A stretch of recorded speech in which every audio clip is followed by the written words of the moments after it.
नमस्कार बंधुरा रंधनिका 48 चैनेले आपनादेर सबाइके स्वागत जानाई। आज के आपनादेरके करे देखाबो गोविंदभोग चाल दिए फुलकपिर तरकारी। चलुन रेसिपिटा शुरू करी।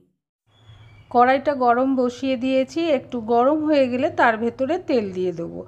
आगे थेके फुलकपि और आलूटा केटे रेखेछि, छोटो छोटो करे फुलकपि और आलूटा केटे निएछि। तेलटा गरम हये गेले प्रथमे फुलकपिगुलो भेजे नेब।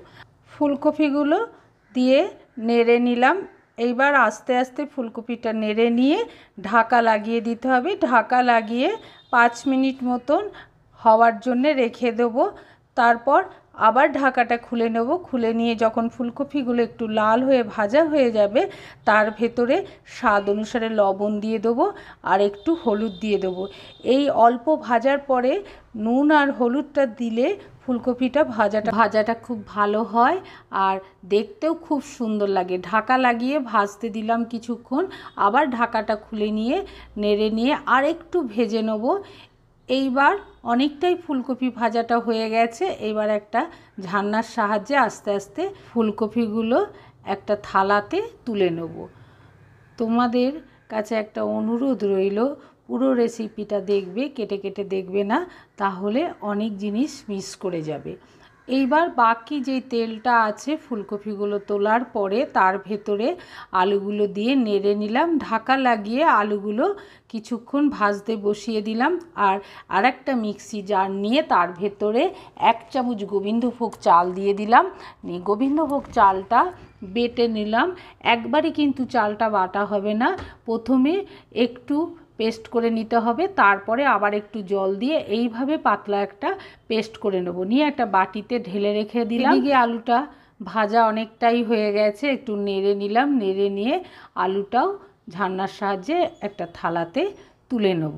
এইভাবে সব আলুটা তোলার পরে কড়াইয়ে যে বাকি তেলটা থাকবে তাতে 1/2 চামচ মতন কালো জিরে দিয়ে দেবো। দিয়ে आगे থেকে आदा और काँचा लंकाटा पेस्ट करे रेखेछिलाम, सेई पेस्टटा कड़ाइये तेलेर भेतर दिए देबो। तारपर देबो 1/2 चामच हलुद दिए आस्ते आस्ते मशलाटाके भाजते हबे। এইভাবে কিছুক্ষণ ভাজার পরে যখন আদার গন্ধটা চলে যাবে তখন তার ভেতরে টমেটো পেস্ট आगे থেকে করে রেখেছিলাম সেই পেস্টটা দিয়ে দেবো। 2 চামচ মতন টমেটো পেস্ট দিয়ে দেবো। দিয়ে আদা আর কাঁচা লঙ্কার সঙ্গে মিশিয়ে কিছুক্ষণ আবার ভেজে নেব। যতক্ষণ পর্যন্ত টমেটোর গন্ধটা না যাবে ততক্ষণ ভাজতে হবে। বেশ কিছুক্ষণ ভাজা হয়ে গেলে তার ভেতরে একে একে 1 চামচ জিরে গুঁড়ো আর 1 চামচ ধনে গুঁড়ো দিয়ে দেবো। দিয়ে আদা কাঁচা লঙ্কা পেস্ট প্লাস টমেটো পেস্টের সঙ্গে মিশিয়ে নিয়ে মশলাটাকে আবার ভাজতে হবে। যতক্ষণ না গন্ধ যাচ্ছে ততক্ষণ ভেজে নেব। এইবার বেশ কিছুক্ষণ ভাজা হয়ে গেলে আবার 1 চামচ কাশ্মীরি লঙ্কার গুঁড়ো দিয়ে দেবো। দিয়ে ভাজতে ভাজতে যখন তেল ছেড়ে যাবে আবার নাড়তে হবে। যখন এই রকম পর্যায়ে আসবে তখনই গোবিন্দভোগ চাল বাটাটা দিয়ে দিতে হবে। দিয়ে নেড়ে নেব। নেড়ে নিয়ে কিছুক্ষণ আবার মশলাটাকে একটু নেড়ে নিতে হবে। নেড়ে নিয়ে তার ভেতরে গরম জল দিয়ে দেবো। যে কোনো নিরামিষ রান্না বা যে কোনো রান্নাতে একটু গরম জল দিলে খুব ভালো হয়। এইবার জলটা আরেকটু দিয়ে দেবো। দিয়ে তার ভেতরে আগে থেকে ভেজে রাখা ফুলকপি আর আলুগুলো দিয়ে দেবো। খুব কম মশলাতে এইভাবে নিরামিষের দিন যদি তোমরা ফুলকপিটা রান্না করো গোবিন্দভোগ চাল বাটা দিয়ে, খুব সুন্দর টেস্ট হয় আর খেতেও এত ভালো লাগে। এই ফুলকপির তরকারি দিয়েই ভাতটা খাওয়া হয়ে যাবে। যাই হোক, সব ফুলকপিগুলো দেওয়া হয়ে গেল। এইবার নেড়ে নিলাম। নেড়ে নিয়ে একটু লবণ দিয়ে দিতে হবে, যেহেতু ফুলকপিতে আগে লবণ দিয়েছিলাম। লবণটা টেস্ট করেই তোমরা দিয়ে দেবে। আমি এখানে আন্দাজ করে লবণটা দিয়ে দিলাম। নিয়ে নেড়ে নিয়ে এইবার ঢাকা লাগিয়ে 20 মিনিট মতন ফুটিয়ে নিতে হবে। মাঝখানে তোমরা ঢাকাটা খুলে একবার দেখে নেবে যে ফুলকপি আর আলুটা সেদ্ধ হয়েছে কিনা। সেদ্ধ না হলে ঢাকাটা আবার লাগিয়ে মোট 20 মিনিটই ফোটাতে হবে।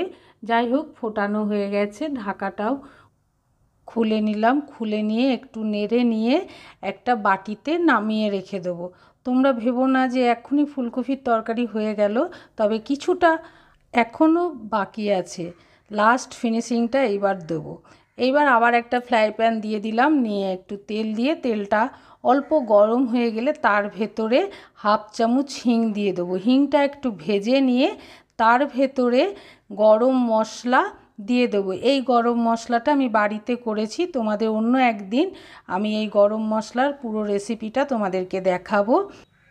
কড়াইয়ের ভেতরে এই হিং আর গরম মশলা ভাজার তেলটা কড়াইয়ে ফুলকপির ভেতরে দিয়ে দেবো। দিয়ে আবার ইন্ডাকশানে বসিয়ে নিয়ে একটু ফুটিয়ে নেব। এইভাবে তোমরা একবার গোবিন্দভোগ চাল দিয়ে ফুলকপি রান্না করে খেয়ে দেখো, এত সুন্দর খেতে হয়। শুধু এক তরকারি দিয়েই ভাতটা খাওয়া হয়ে যাবে। এইবার একটু নেড়ে নিলাম, নেড়ে নিয়ে তারপর একটু ধনেপাতা কুচি পুরো ফুলকপি তরকারির ভেতরে আস্তে আস্তে দিয়ে দেবো। তোমাদের কাছে অনুরোধ রইল, এইভাবে যেমনভাবে দেখেছি যদি তোমরা পুরো রেসিপিটা দেখে থাকো তবে অবশ্যই তোমরা একবার বাড়িতে এইভাবে করে খেয়ে দেখো। অসাধারণ হয় খেতে।